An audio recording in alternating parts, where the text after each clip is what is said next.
ಎಲ್ಲರಿಗೂ ನಮಸ್ಕಾರ ವೀಕ್ಷಕರೇ. ಜೂನ್ 3 ಬುಧವಾರ. ನಾಳೆಯ ಒಂದು ಬುಧವಾರ ವಿಶೇಷವಾಗಿ ಸಂಕಷ್ಟಹರ ಚತುರ್ಥಿ.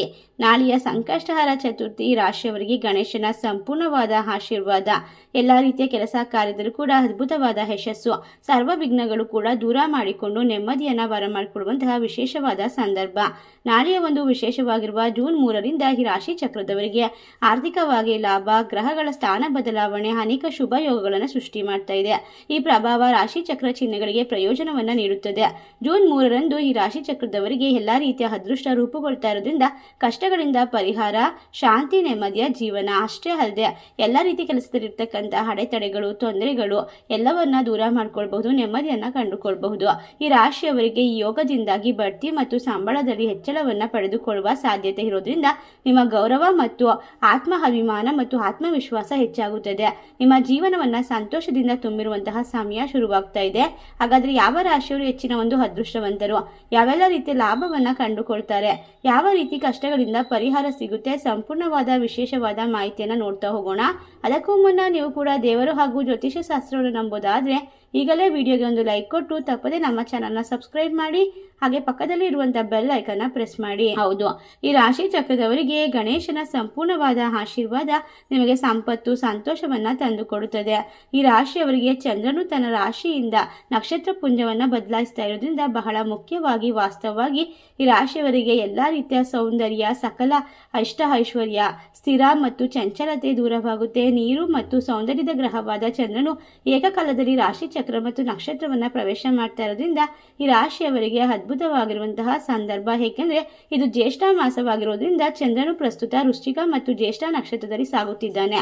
ಮಾನಸಿಕವಾಗಿ ಈ ರಾಶಿಯವರಿಗೆ ಶಕ್ತಿ ಸಿಗುತ್ತದೆ, ಧೈರ್ಯ ಸಿಗುತ್ತದೆ, ಕಷ್ಟಗಳಿಂದ ಪರಿಹಾರ ಸಿಗುತ್ತದೆ. ಅಷ್ಟೇ ಅಲ್ಲದೆ ಗಣೇಶನ ಆಶೀರ್ವಾದ ಸಂಪೂರ್ಣವಾಗಿ ನಿಮ್ಮ ಕೈ ಹಿಡಿಯುತ್ತದೆ.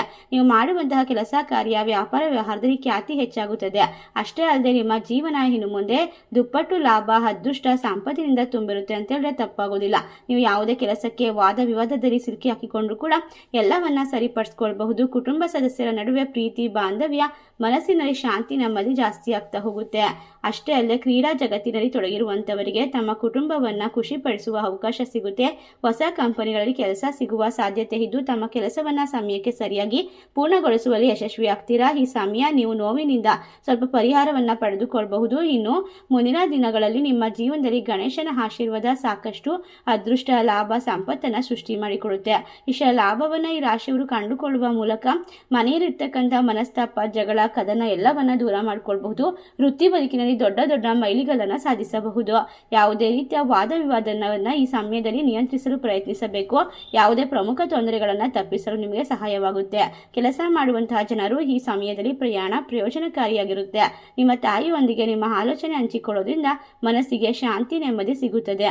ಇದು ದೈವಿಕ ಧೈರ್ಯದಿಂದ ಹಾಗೂ ದೈವಿಕ ಎಲ್ಲಾ ರೀತಿಯಿಂದ ಒಂದು ವಿಶೇಷವಾದ ಪರಿಹಾರವನ್ನು ಕೊಡುವ ವಿಶೇಷವಾದ ಸಂದರ್ಭ ಅಂತ ಹೇಳಿದ್ರೆ ತಪ್ಪಾಗೋದಿಲ್ಲ. ಈ ರಾಶಿ ಚಕ್ರದಲ್ಲಿ ಇರ್ತಕ್ಕಂಥ ವಿದ್ಯಾರ್ಥಿಗಳಿಗೆ ಅನೇಕ ಬಾಕಿ ಕೆಲಸಗಳು ಸಹ ಪರಿಹರಿಸಲ್ಪಡುತ್ತದೆ. ನಿಮ್ಮ ಜೀವನದಲ್ಲಿ ಈಗ ನೀವು ಹೊಸ ಆದಾಯದ ಮಾರ್ಗಗಳನ್ನ ಸೃಷ್ಟಿ ಮಾಡ್ಕೊಡ್ತೀರಾ.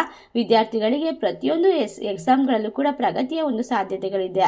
ಈ ರಾಶಿಯವರಿಗೆ ಇನ್ನು ಮುಂದೆ ಯಾವುದೇ ರೀತಿಯ ಕಷ್ಟಗಳು ಬಂದರೂ ಕೂಡ ಅದನ್ನು ಎದುರಿಸುವಂತಹ ಧೈರ್ಯ, ತಾಕತ್ತು ಮತ್ತು ಪ್ರಾಮಾಣಿಕವಾಗಿರುವಂತಹ ಒಂದು ಪ್ರಯತ್ನಕ್ಕೆ ಫಲ ಸಿಗುವಂತಹ ಸಂದರ್ಭ.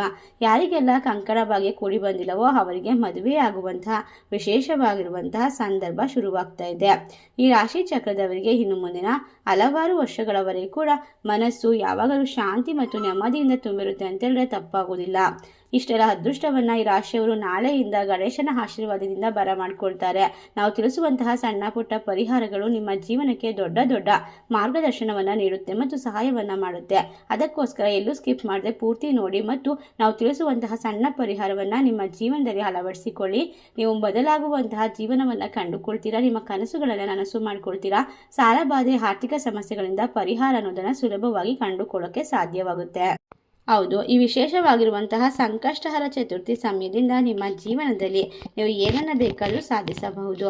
ನಿಮ್ಮ ಮನೆ ಮನಸ್ಸು ಯಾವಾಗಲೂ ಶಾಂತಿ ಮತ್ತು ನೆಮ್ಮದಿಯಿಂದ ತುಂಬಿರುತ್ತದೆ. ಸಂಕಷ್ಟಹರ ಚತುರ್ಥಿಯ ಸಮಯದಲ್ಲಿ ಈ ರಾಶಿ ಚಕ್ರದವರು ಮಾಡಬೇಕಾದ ಸಣ್ಣ ಪರಿಹಾರಗಳು ಏನು ಅಂತ ನೋಡೋದಾದ್ರೆ, ಗಣೇಶನಿಗೆ ಕಡಲೆಕಾಳಿನ ಹಾರ ಅಥವಾ 21 ಗರಿಕೆ ಹುಲ್ಲು, ಅಥವಾ ಅದು ಸಾಧ್ಯವಾಗದಿದ್ದರೆ 21 ಮೋದಕ, ಅದು ಕೂಡ ಸಾಧ್ಯವಾಗದೇ ಇದ್ದರೆ ಬಿಳಿ ಹೆಕ್ಕದ ಗಿಡದ ಹೂವನ್ನು ತೆಗೆದುಕೊಂಡು ಹೋಗಿ ದೇವಸ್ಥಾನಕ್ಕೆ ಕೊಟ್ಟು ಬರಬೇಕು. ಇದರಿಂದ ಶಾಂತಿ, ನೆಮ್ಮದಿ, ಸಕಲ ರೀತಿಯಾಗಿರುವಂತಹ ತೊಂದರೆಗಳಿಂದ ಪರಿಹಾರ ಸಿಗುತ್ತದೆ. ಅಷ್ಟೇ ಅಲ್ಲದೆ ಈ ಸಂದರ್ಭದಲ್ಲಿ ಮಾಡುವಂತಹ ಉಪವಾಸ, ವ್ರತಗಳು ನಿಮಗೆ ಹಲವಾರು ವರ್ಷಗಳವರೆಗೂ ಕೂಡ ಶಕ್ತಿಯನ್ನು ಕೊಡುತ್ತದೆ. ಸಂಕಷ್ಟ ಚತುರ್ಥಿಯಂದು ಗಣೇಶನನ್ನು ಭಕ್ತಿಯಿಂದ ಪೂಜಿಸಿ ಉಪವಾಸ ವ್ರತವನ್ನು ಮಾಡಿದರೆ ನಿಮ್ಮ ಜೀವನದಲ್ಲಿ ನೀವು ಅಂದುಕೊಂಡದನ್ನು ಸಾಧಿಸೋಕೆ ಸಾಧ್ಯವಾಗುತ್ತೆ. ಎಲ್ಲರಿಗೂ ಕೂಡ ಉಪವಾಸ ಮಾಡೋದಕ್ಕೆ ಸಾಧ್ಯವಾಗೋದಿಲ್ಲ. ಆದ್ದರಿಂದ ಈ ಸಂದರ್ಭದಲ್ಲಿ ನಾವು ತಿಳಿಸಿರುವಂತಹ ಪರಿಹಾರವನ್ನು ಮಾಡಿಕೊಳ್ಬಹುದು. ಅಷ್ಟೇ ಅಲ್ಲದೆ ಈ ರಾಶಿಯವರಿಗೆ ಇನ್ನು ಮುಂದೆ ಯಾವುದೇ ಕೆಲಸದಲ್ಲೂ ಕೂಡ ವಿಘ್ನಗಳು ಬರುವುದಿಲ್ಲ, ತೊಂದರೆಗಳು ಬರುವುದಿಲ್ಲ. ಶತ್ರುಗಳ ಕಾಟದಿಂದ ಸಂಪೂರ್ಣವಾಗಿ ಪರಿಹಾರ ಅನ್ನೋದು ಸುಲಭವಾಗಿ ಸಿಗ್ತಾ ಹೋಗುತ್ತೆ. ಇಷ್ಟೆಲ್ಲ ಅದೃಷ್ಟ ಲಾಭವನ್ನು ಕಂಡುಕೊಂಡು ನೆಮ್ಮದಿಯ ಜೀವನವನ್ನು ಪಡೆದುಕೊಳ್ಳುವಂತಹ ವಿಶೇಷವಾಗಿರುವ ರಾಶಿಗಳು ಯಾವ್ಯಾವು ಅಂತ ನೋಡೋದಾದರೆ ಮಿಥುನ ರಾಶಿ, ವೃಷಭ ರಾಶಿ, ಮೇಷ ರಾಶಿ, ತುಲಾ ರಾಶಿ, ಕಟಕ ರಾಶಿ, ಕುಂಭರಾಶಿ, ಮಿಥುನ ರಾಶಿ. ಈ ರಾಶಿಗಳಲ್ಲಿ ನಿಮ್ಮ ರಾಶಿ ಇದ್ದರೂ ಇಲ್ಲದಿದ್ದರೂ ಭಕ್ತಿಯಿಂದ ಓಂ ಗಂ ಗಣಪತಿಯೇ ನಮಃ ಎಂದು ತಪ್ಪದೆ ಕಮೆಂಟ್ ಮಾಡಿ. ಸರ್ವೇ ಜನ ಸುಖಿನೋ ಭವಂತು. ಧನ್ಯವಾದಗಳು.